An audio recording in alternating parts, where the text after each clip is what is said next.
All right, guys, it's time for episode 4 of the Hear Me Out YouTube channel.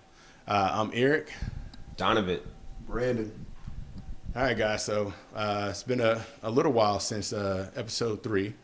A lot of stuff's going on in the world, so I think we should just go ahead and jump right in. The thing that's going on right now is Portland protests. That's a big thing in the news, big thing that's going on. It's absolutely wild. 55 days, 56 days of straight protests around police brutality, Black Lives Matter, justice, equality, equity, that kind of a thing. We are right on the verge of, in my opinion, it feels like some type of a civil war. I mean, it's wild in the streets right now, especially in Portland. So most recently, the mayor of Portland, Ted Wheeler, went out with protesters, joined hands, was shouting Black Lives Matter, doing all those things. And President Trump has put federal agents out, paramilitary agents out in Portland to what he's saying, law and order, protect the peace, that kind of a thing. But what is happening is there's standoffs between the protesters and those paramilitary agents. And most recently, Mayor Wheeler was out there protesting, got there face to face with the federal agents, and they tear gassed the crowd, including the mayor. So that's that's disturbing. That's occupying a U.S. city with federal troops. So what do you guys think? Well, I think it's actually insane, right? So as Americans, part of our rights, our freedom of expression, and having to be able to voice our opinion, is the First Amendment, right? And so we also have the right to gather and assemble peacefully, just as you are at church or a worshiping place or a sporting venue. Protesting peacefully is also part of that gathering peacefully, assembling peacefully. So, shouts out to the people in Portland. I mean, it's when you really reflect on it, this is a movement that they are taking on, and I'm going to say there's not a whole lot of minorities there. And so these are people that are that don't necessarily look like us, that are sticking up for our cause and having a voice in a city that is probably a low minority population too, right? So that is phenomenal to see people coming together and wanting to do something for other people that doesn't look like them. So that's great. The president is really just he's just being him, and waving his big stick and then using it, and no one's saying anything about it. So after his impeachment and all this other stuff that's gone wrong, and he's been able to skirt by, he's just doing basically whatever he wants to. Now, this is civil unrest, and it's bad for our country. We look bad, and he shouldn't be doing that because people have the right to protest peacefully. Agree. What really blows my mind is this country was literally founded on a protest, right? And actually a very violent protest. So in this situation where people are protesting peacefully and our political leadership are using military forces and National Guard, whatever, to come in and stop that, to me just sets a very dangerous precedence, because once something happens once in history, it's a very good chance it could happen again. So I think that's really, I always look forward with these things. Well, how is this going to set the landscape for the future? And that's what really concerns me. What if this starts happening not on the presidential level, but on a state level or on a city level? People really, we have to have the right to speak up peacefully without fear of being hit in the head. But it just, when you look at all the protests that shaped this country and where we are now, and people being so opposed to some of the protests. I'm not talking about the violence or loot. I'm just talking about the straight up demonstrations for equality. It just makes me really sad. It really does. And I think, more importantly, I think other countries are looking at us now where we used to be up here. And I talked to several friends abroad. Their countries are looking at us now like, what the hell is going on in America? You can't even come here. Americans cannot. They Yeah, restricted us. I mean, like, it's that's crazy. It's the change in the paradigm is just unbelievable. Yeah, like think about the fact that when Trump came into office, the big thing was, I'm going to build a wall. I'm stopping the Mexicans from coming in. Mexicans are rapists and murderers, and they're not and they can't come in. And now you fast forward to this point in time, and Mexico and Canada are closing their borders to us. Yep.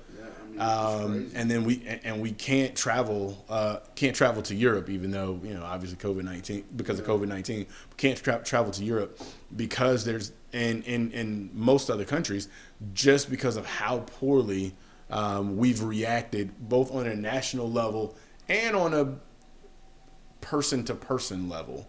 But we'll talk about that part a little bit more. The other thing that I've noticed is Trump is actually sending more troops to different other cities. So he's sending them to Albuquerque, right, Chicago, and Kansas City. I don't know. Albuquerque is definitely Democrat. Chicago is definitely Democratic leaning, or a blue state, or blue city. And Kansas City, I think, is also a blue city. But don't quote me on that. But the sheer willingness to occupy U.S. cities makes me nervous. It really, really makes me nervous, because the thought of having an occupying force, that's what the police are for. The United States military is not trained to work on our soil. And you guys have heard me say this before. The military is a broadsword, and what we need is scalpels at this point, right? And so I am absolutely 1,000% opposed to this. And when you have people like Trump, who are bringing in those paramilitary groups, unarmed or unmarked cars, they don't have markings on their uniforms or whatever. They're not, when they're arresting people, they're not reading them their Miranda rights. They're not Mirandizing them. That feels more like an authoritarian government and a dictatorship. It does not sound to me. It does not look like It's not America. Democrat. It's not America. The thing democracy. About that is, the problem is not Trump, right? It's the people that are supporting Trump that are allowing him to do this, right? If he's one person doing things, the Republican Party and everybody else could be like, whoa, this is wrong. We got to do something about it. But they're like, this is our guy. We're supporting him. We don't see anything wrong with it. He has the right to do it. And he is well within his rights as president to do it. Is it the right thing to do? No. Should he be going after Americans? No. I don't think he necessarily views people as American citizens. He thinks that unless you are doing it this way, then you're not patronizing America, and that's wrong. That's not the right type of leadership that we need, especially at this time in this country in 2020. But so it's horrible that he's sending troops into different cities, and we're seeing politics basically at its best, right? And everybody, we were feeling good after having President Obama in office, and we're just on this feel-good movement. And then this guy comes in and just kind of diminishes that, right? And just kind of wants to just kind of like boom, boom, boom. Like I said, he's waving his big stick, and this is politics at its best. I'm Republican. The Republican Party is going to stand by me, as they have with everything. Remember, they didn't even entertain interviews for the impeachment. It was like, we're just going to shoot this right on the table. His homeboy, Roger Stone, I got you, dude. You're not doing any time. The thing wasn't, most presidents wait till like either the end of the year or the end of their term to commute sentences. He was like, I'm going to do this right now. Like, it's just horrible what we have going on. Yeah, I mean, he definitely doesn't seem to care. Now there are Republicans that are standing up and saying, no, like I'm not with the foolishness that you're with. That's 3.5 years it took them to do that. Mitt Romney said he wasn't going to vote for him. and I hope that actually other more moderate Republicans, actually I hope all Republicans don't vote for him. But the thing about him is you hear him, you hear what he thinks, and a lot of the rhetoric that comes out, and what you hear is this is Trump's America. And you hear it all the time, and it's a subtle Trump's America. And so when his old MAGA, Make America Great Again, we heard that, and it's like, oh well, he's hearkening back to a time that was not good for black and brown people, or immigrants that were not as melanated. So the problem is this whole Trump's America. He's saying, I'm the president of you know who, of white people that support me. When President Obama came in, he said, I'm not just the president of those who voted for me. I'm the president of those who didn't vote for me. I'm the president of the United States of America. So there's a very subtle, there's not even a subtle difference. There's a stark difference between his ideology and other presidents that and seems like most of the other presidents, all of them that I know of in my lifetime. But the thing about that is, when you think about that and how different he is, and that there's 63 million people that voted for him, and that, you know, people aren't really questioning anything that's going on. They're still supporting, and now 3.5 years later, you start to see them kind of fall off a little bit. You don't see as much. But for like 2.5, 3 years, it was like, yeah, this is our guy. And I think this pandemic is really what has kind of put him over the edge, right? Made people kind of scale back as their loved ones are dying, or loved ones have been in the hospital, as it's affecting people's businesses are being affected. You know, on the front end, from what I heard, people that had small businesses, they were like, they made a ton of money with some of his tax stuff. And then now it's like, well, we've been closed. People are laid off. Now it's just a really bad time, and that's hitting people all over. And so now they're kind of looking at them a little different. But it's kind of like what you said. The presidents have kind of led America. You know, like, who would have thought that we'd be like, man, where's Bush at? Like, you know, we need Bush at this moment. Who would have thought we'd be saying that at this moment? But when you think about what he's doing and how people are supporting him, it really makes you ponder, like, what's going on in the country. So I try to stay away from looking at things as Republican and Democrat, or pro-Trump and not pro-Trump, because some of these things is simply a matter of right and wrong, right? Are we looking at humanity when we make decisions, or are we looking at it based on how it's going to affect Republicans and Democrats? And we've become so divisive in this country, from both sides, really. I have family members that are so far to the left that they won't listen to anything that the right says, and I have family members that are so far to the right they won't listen to anything that the left says. And I really feel like I'm always in the middle, saying, you know, there's actually points coming from both sides that could be valuable. And I think that wedge is exactly what Trump thrives on. I think you said led something to that point. I just think we have to look at issues better than that, because there's no balance. There's no balance in the Congress, the Supreme Court, and the executive branch. Like, it's there for a reason, and I don't know how he's getting away with some of these things without somebody stepping up. I just don't understand. Because they're supporting their guy. That's the thing. Yeah. But because he's Republican, or because they believe he's right? Like, which one is it? Republican. I know, and that's the problem.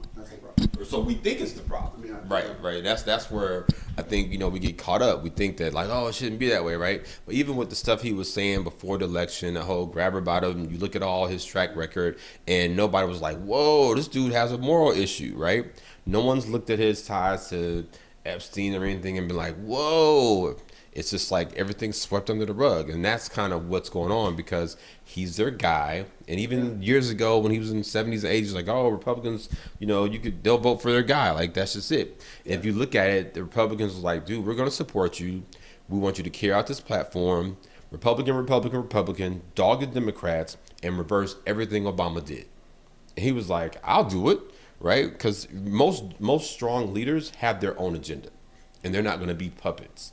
And they found him a puppet that's going in there Obama did this. Let's eradicate that. Let's put this in. Republican, Republican, Republican. You know, even Obama had Republicans on his cabinet, on his panel. Like, he valued people as individuals. That's what I'm saying. You have to listen to both sides. Right. Yeah. So, I mean, that's it's definitely all true. You have to listen to both sides. One of the things about Hear Me Out, the goal was to give other people the chance to speak and not just hear it from one side, right? Like, that's why we decided to do this, was to make sure that it didn't just come from one side. So I've definitely reached out to some conservatives, some folks that are diametrically opposed to almost everything that I've said. They weren't tough enough to show up. They unfriended me on Facebook. They're scared. I'll definitely be sending this link to them, or sending it to them so they know that I'm calling them out. Glenn, I'm talking to you. All about asking for names. You went and gave names. Yeah, I'm not scared of anybody. But Glenn, yeah, I'm definitely talking about you. Punked out. So the next thing that I think we need, I got that off my chest. Yeah. The next thing that I think the next thing that I think that we can talk through is, like, schools are opening up, or the discussion around schools opening up. So anybody want to kick that one off? Yeah, go ahead. So, schools, where do we start, right? Again, we're caught in something political, right? And so I think if we had a strong leader that was like, this isn't, it's a pandemic. We're worried about people's health. Safety is the most important thing. We want people living. What level are you talking about leadership when you say that? President, right? And so if that person was saying that, then everything would follow underneath, right? If we just put the safety of others as an important thing rather than the economy, which will rebound, eventually, right? We hope. We hope it will. And blah, blah, blah. So here we go. So with schools were set up to be off in the summer so that kids can go help farm. That's why we have the summer off. We never really transitioned to, modern day learning, right? So we're still stuck in that. So schools want to open because if they don't open, where are parents going to send their kids when they have to go to work and or work from home, right? They can't teach kindergarten. They can't teach kindergarten, 3rd grade, and 7th grade. So that's an issue. So that's why they want schools to open. Schools should not open. And if I think that, honestly, they really should just shut down until, come up with a plan for, February-ish to open, and run from, February through, and have your first semester in February, second semester in, whatever it starts, and kind of over the summer, and just kind of keep going that way. I think that would be the best thing. But it's not good for schools to open. If they are going to open, they need to be online. But schools are not set up to be online, because you got to think about it. They just abruptly close. So the technology, the things in place, training, all that stuff is not really set up. School's not set up to be taught online. So the kids that were taught online, you're going to have kids that are basically, my oldest is 15. So he had his half of freshman year was online. And then he's going to have the first half of his sophomore year online. That's a year of online learning, which I don't necessarily know is the best thing, because it's not set up for that. So it would be best if someone just made a decision as to the most beneficial way to effectively instruct kids is for them to be in front of a teacher. Well,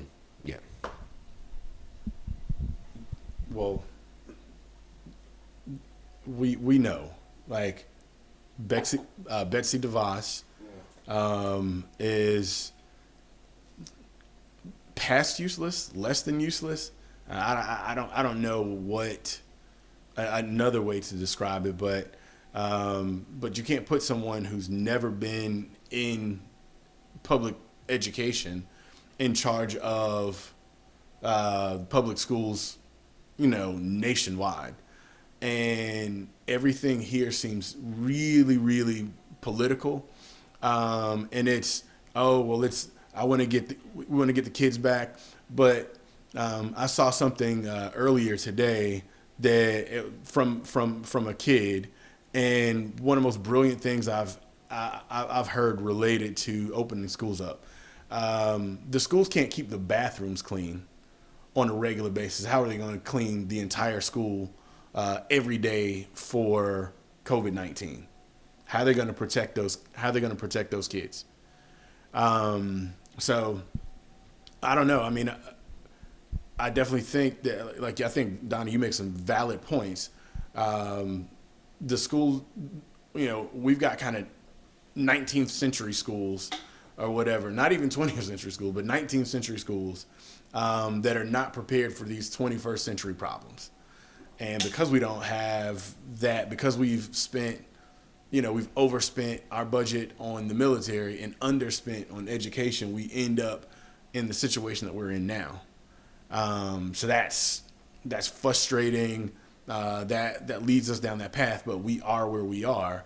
But again, if we have some kind of national leadership, either from the Department of Education or something like that, at least someone competent there in that leadership role, that would at least help usher in that, and hopefully we could. So again, go vote to get Trump and all of his cronies out.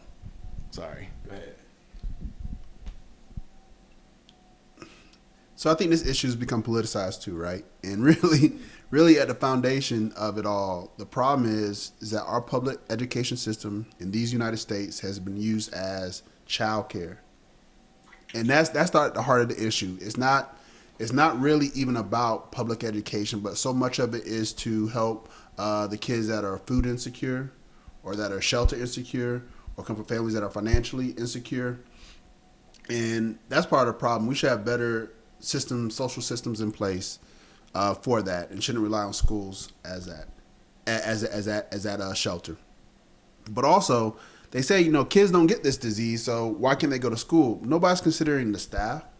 My wife, that's a teacher that has to go to these schools, or the kids that, let's say, the kids in special education that already have physical ailments that make them more likely to succumb to this disease.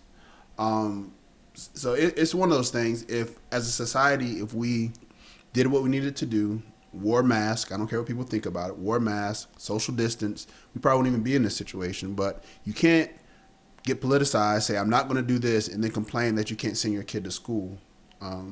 But once again, I think we're looking at it from the wrong perspective. We need to look at it as, why are schools used as childcare? That's going to present a lot of problems for families, single parents that have both parents have to work in the household. What do you do if you have a 3-year-old, both parents have to go to work? We need better structure on a federal level. And there's not really a plan in place. If you think about, most daycares go up to like 4 years old, right? So now, where is that 7-year-old, 10-year-old going to go if they close schools, right? I know we're talking about schools opening, but if they close schools, where are they going to go? So that's the push to get them, because there's no structure that's set up for these kids to be there. The daycares don't have staff to cover those additional kids. Parents want to have finances to use those resources anyway. Right, because you have 3 kids that are no longer in daycare, so you bought a bigger house. You wouldn't bought something else, right? So that changes the complexity of their budgets and everything. But if the school's open, like, what is the plan? Like, the plans that are going to be in place for if someone gets sick are absolutely ridiculous. Like, before my oldest's school decided to go online for the first semester, the plan was, if one person got sick, everybody was out for 24 hours. If another person got sick, they were out for 48 hours. Then it was like, it just kept going. Then it would be a week. And it was like, that's not really, ridiculous. Yeah, right. But it's like, oh, we have a plan in place. Like, no. So you mean to tell me I could be off one day? Like, then it just kind of messes everything up. But the biggest thing about this not being done effectively, and I don't want to necessarily the right way, is not probably the best way to put it, but without having a true plan in place, is the educational gap is just going to get bigger. Absolutely. Right? So the haves that have multiple devices to get on to these electronic sites, they're going to be able to continue to go. and do those. Those that struggle, that do not have Wi-Fi at the house, that do not have devices, even if the school's buying devices, are they buying educational programs for their children to use during this time?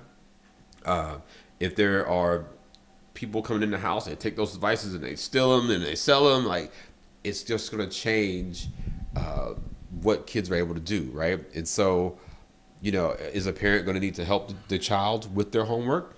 Well, I'm at work. I'm working, so then I can't help you. So then what are you doing, right? Then the teacher's going to want to mark you down because you weren't on a Zoom meeting. Like it's just not set up for that. And that's where I think the problem is. And we're going to see a greater divide between those that have and those that don't have, and those that are, I guess, doing well. They're just going to keep flourishing, and those that are struggling are going to continue to struggle. That's the same reason why the housing market isn't crashing right now, because the haves are still able to buy homes. This whole thing is a result of a cascading effect of bad decisions from the very beginning. So now we have school issues, small business issues, so on and so forth, because it just wasn't handled properly in this country from the very beginning. The other thing is I see that President Trump. So just to kind of dovetail on your statement there, President Trump's youngest son, his school's not going to start or whatever. They're not starting until much later. They said they didn't feel like it was safe. But he is pushing everybody else to go, but his kid's not going. I think everybody should say we're not doing it. We're gonna work. Our kids are gonna be home until this is properly taken care of. So people, wear your mask. Like, please wear mask. I mean, don't make your political statement. Yeah, it should not be political. This is common sense.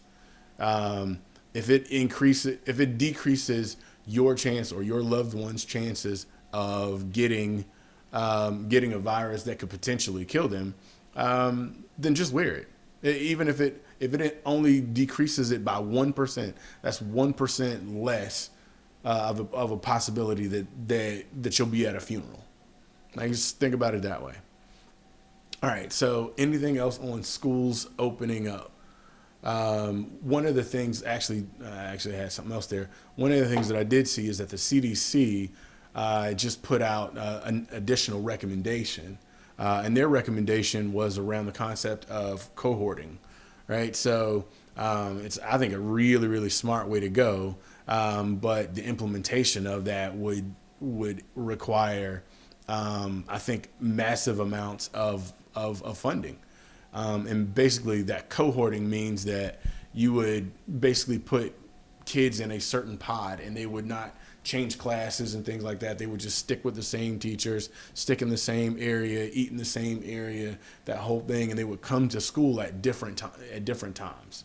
And some of that cohorting could also be, spreading out. Like some kids get there at 7, some kids get there at 10, some kids get there at 12, and their day ends up being their days would be a little bit shorter probably, but and everybody wouldn't be there on the same day. So that's, to me, an interesting concept, interesting solution. But schools, they don't have enough area in most schools for them to do it, and they don't have enough staff to do it that way either, because that assumes smaller class sizes, and teachers doing more with the curriculum. So being able to go, I'm teaching not only math but social studies, science, and economics, or whatever, depending on age of the kids or whatever. So what do you guys think about that? It's stupid. Basically, just because, like you said, it's not set up for that, right? So teachers are government employees, and I used to be one. So they have contracts, they have hours, work hours, and so those things are signed, back in March, April. So that's where a lot of those issues run into. So once you start changing the structure of what time they have to get there, and then you're looking at, a lot of teachers have kids. So then you look at, well, what am I going to do with my kids, right? So even if they had to go to school to teach in a physical building, but if their kids couldn't come to school, there's a whole dynamics of that, right? So the recommendations sound good, but they're not feasible by any stretch of the imagination. And then you're looking at, in some places actually, when I was in the schools that had some discipline challenges, oftentimes the kids wouldn't leave the class, because if they left the class they would fight. So the teachers would just kind of rotate, go into the pods, but it wasn't the best model for kids. So, you know. All right. Anything there? All right, cool. Next thing we can talk about is the second wave of COVID. I think we kind of dipped our toes in this one a couple of times. But the numbers they're not even creeping up. Like, they are jumping up dramatically. Here in Georgia, we've had 2 straight days of record-breaking cases of people being tested positive for COVID. And the last numbers that I saw is that there's 4 million cases confirmed in the U.S., 144,000 deaths, making it the number one killer of Americans right now. I think chicken pox or something like that, or smallpox or whatever it was huge. And the closest, and the flu to that point, the flu would kill 150 at the most 150 people per day, and we are somewhere around 10 times that amount at 1,500 to 2,000 per day. So there's 2,000 Americans dying daily of this. Hospitals in Florida are filling up, virtually no ICU beds there. Ventilators are really hard to come by. And in Texas, and this one really freaked me out, in Texas, they're in the unenviable position now of trying to make the decision on whether or not they're just going to have to send people home and let them die at home. That's exactly what's going to happen. Well, that's what is happening. Yeah, I mean, it's going to happen just in Texas, but yeah, I mean, and when you look at that, one of the biggest things, and yeah, I'm a huge Obama fan, so people are just gonna have to deal with that. But one of the things when Obamacare came out,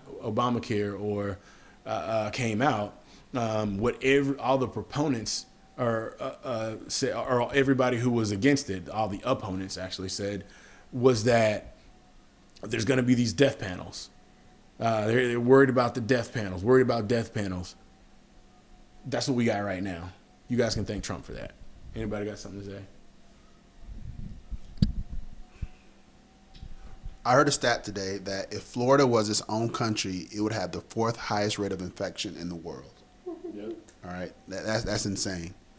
And I think a lot of that is because the governor there, once again, went along political lines instead of making the right decision for his own agenda. What's the governor's name down there? Ron DeSantis. DeSantis, that's what I thought. So yeah, we're in a bad position here with COVID as we go into these winter months that are coming up.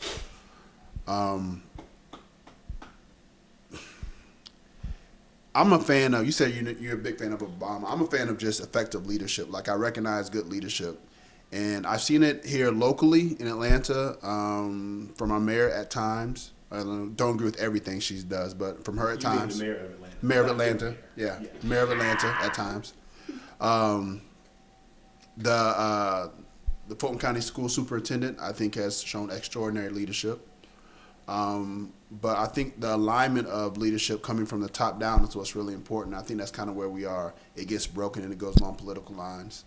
The second wave is coming. Our numbers are not just going up, but dramatically up. I think rate of infection in Georgia is somewhere around 15% right now, which is kind of crazy. How do we get to the other side? We make more responsible decisions, but we make enforceable decisions. Governor Kemp said he hopes that Georgians will do the right thing. Well, this is what I know about any type of leadership. When you hope that something's going to happen, it will not happen. Hope is not a plan. Hope is not a plan. Hope is not enforceable. Hope is not trackable. hope is just that, it's hope. You know, you might as well just throw it up in the air and see what happens. And I think Governor Cuomo said it best: is that, no, you guys bet against COVID, decided to play the game, and you lost. And that's why we are where we are in Georgia, and why New York has turned the corner. And if the whole country wants to turn the corner, we have to take the same approach that they did in New York and put enforceable mandates in place. And that's how we get through this. Again, the problem all starts with the president, right? If he had taken a tough stance early, had the panel or the the committee that was in place that he abolished or what have you, we probably would be where we are right now. Again, we're seeing politics at its best because remember, the states are being run by governors, and these people who are politicians who kind of get that, and that's kind of what they're driven for. And so you have a Republican governor supporting a Republican president. That parties like don't say anything bad, don't say anything against. You do have the governor of New York saying doing something different, but that's few and far between. But someone told me when COVID kind of first happened. And we were like, oh, it's wintertime. Was it January-ish? December, January-ish. We were getting a whiff of this, and we were like, oh, it's gonna pass. It's gonna get better in the summertime, just as like the flu kind of goes away. C. Lee told me, he was like, but it's winter here, but on the other side of the earth, it's summer, and they still have cases. Yeah. So that was kind of like an eye-opening thing that we're not going to be able to get away from it, and here we are. People want to travel. You want to open up that economy. People want their money. It's summer in Africa all the time. Right. So here we are. I guess just the leadership isn't being effective in sending the wrong message to the people. Again, you have the president looking like an idiot. So then he goes away. I'm not doing those press briefings anymore. And then now that he's got the CDC giving him the intel, now that he's got basically he's running things where he's the only one that has all the information, so he's going to be able to disseminate it at the rate he wants and basically say what he wants to, and no one's going to be able to kind of contradict it. He's coming back to doing his press briefings, right? So the second wave is here, and I think it's only going to get worse when the wintertime comes. So, wearing masks is definitely a way to go, but again, we're just dealing with politics. Yeah. You should probably be listening to Dr. Fauci, except if you're if you're looking for pitching advice, because that was the worst throw I've ever seen, Dr. Fauci. Well, I'm not gonna say Curtis Jackson. Oh, don't do it. Curtis Jackson. Don't do it. That was pretty bad. 50, I'm talking to you. Don't do it. Y'all look like twins out there. Okay. But I need people to take it seriously. There's a 9-year-old girl that died of COVID in Florida. Youngest person in Florida to die. I think there was a child, 18 months, that died here in Georgia of COVID or COVID-related issues or whatever. So it's not just old people. There's also a case that's of dying. A pregnant lady transmitted to her baby the first time. So yeah. Right. So, I mean, it's not a political issue. It's a science-based issue, and that's what we should be doing, is handling it from a science perspective. If the doctors at the CDC, who are some of the best in the world, if the folks at the WHO, the World Health Organization, are telling you this is the way that we should be handling it, everyone else across the world, except for Sweden, they did a terrible job too. But everyone else across the world, minus Sweden, said, we're going to lock down, we're going to be disciplined, we're not going to go party on Memorial Day, and not going to go hang out and have a barbecue on 4th of July, even though they don't celebrate those everywhere else. But they didn't go do that, and we did. In America, we don't take it seriously. Lack of and discipline. It is lack of discipline. It's exactly what it is. And the problem is we've got that it won't happen to me. It can't happen to me. And when Trump retweeted Chuck Woolery, saying that it was a liberal gambit and it was something brought on by the Democrats, saying it's not real. And then Chuck Woolery, who, of course, as a talk show host, is definitely the person that I would definitely be tweeting about and would be listening for all of my medical advice. Then turned around the next day and said, "This is real. I can't believe it." And my son was diagnosed or contracted COVID-19. And then all of a sudden, the president's got nothing. You hear nothing but crickets from him about it. That to me is endemic of what we're seeing. It's just on and on and on. Well, remember, you can't really blame. I'm gonna say you can't blame Trump because Trump is Trump. Yes, Trump is a reality TV star who is focused on ratings, who is all about this. That's who he is, right? Now, that's who he is. So, you know, we can't expect a lot from this guy. This guy was, you're fired, and that propelled him to these heights, and he's just taken that, and that's what people love. They loved. I mean, I watched The Apprentice for like the first 5 or 6 seasons, right? Loved it, and then that's how he got popular. So he is who he is, right? That's, you know, he doesn't come across as being the smartest person. How many businesses has he had that have gone bankrupt, and he's, you know, found a way to be a billionaire, lose some billions, come back to being a billionaire. So the fact that he's a reality TV star tweeting a game show host is quite on point for who he is. Once again, I just don't think we get anywhere with COVID or anything else until we stop separating ourselves into Republicans and Democrats. And I know that's like a unreasonable approach to look at it, but if all of our statements begin with the Republicans this or the Democrats that or Trump this or Obama that, then without just looking at what we're trying to discuss and deciding what's right and what's wrong and what's the most reasonable way to go about something, I don't think there's progress to be made until we get to that point. And it's just gotten worse over the last 8 years. It's just gotten worse and worse with that. Well, it almost looks like people don't care about what you're saying is people don't care about right and wrong. Again, when Trump was doing his thing on that bus and made that statement and he still got elected and, you know, he's just kind of dogging people and talking bad about people, it's like that kind of went out the door because, again, he did all that and still got elected, right? Yeah. Well, he didn't win the popular vote. He didn't, but, you know, what does that say? I mean, he learned that the system works for him. The system's not broken. Let's get rid of the electoral college. Get rid of it. That's all I'm saying. Right. So next thing. Makes so much sense this summer. Right. Time change. Not get rid of all of it. Get rid of It's all. antiquated. It is antiquated. I'm sorry. Go ahead. Right. So the next thing is, I think, Brandon, you get to introduce the next one. Yeah, this is regarding the lawyers that have been dubbed, Ken and Karen, the McCloskeys in St. Louis, pulling firearms on what they viewed as a mob that entered their neighborhood as threatening. I think it was a very dangerous situation. I do believe, unlike the NRA, I believe that everyone, white, black, and brown, has the right to firearms. But I do think when you actively point the gun at somebody with your finger on the trigger, and if they're not actively on your property, I think that's it's a bad message. It's a threatening message, and I believe they've been prosecuted for doing so.